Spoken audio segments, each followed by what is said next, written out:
or a junior staff or manager, we understand. But you need to practice emotional regulation. Okay. Where, okay, as you are leaving your office, leave work at work. Okay. In other words, don't carry work home. How do you do that? Try not to take your work stuff home. What if they are working from home? If you are working from home, create a work space that is different. Okay. From, you know that when you are going to this place, you are inside the workplace. All right. And that's a bit challenging in the future of work that we are now finding ourselves in. This is why it's important for organizations to give people breaks. And I like the fact that we're taking breaks in between your show. That's also a moment to breathe. The easiest way to learn to practice break is when you get to a robot. In South Africa, we call it robot. If you're watching from any other part of the continent, we're talking of traffic light. When you get to the traffic light and it turns on red, take a deep breath.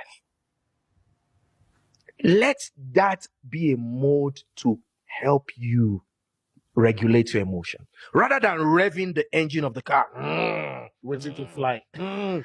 Waiting for green. you know, and that's very important because it helps you to be more mindful. And then it helps with clarity. So for example, as you are heading home from work, if you work in a building that's outside your home, remember that.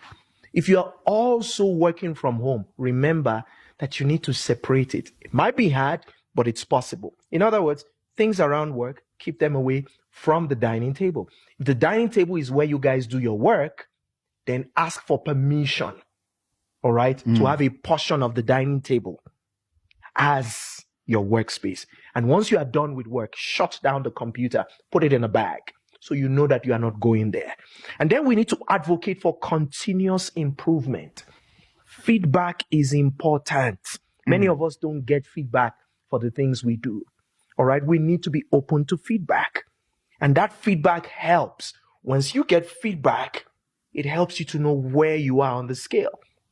And that's very important. We should be listening for the purpose of listening. What do I mean by that? So for example, you ask me a question. You are listening to me. You're not talking in between my questions.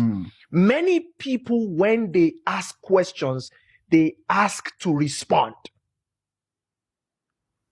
Listen for the purpose of listening.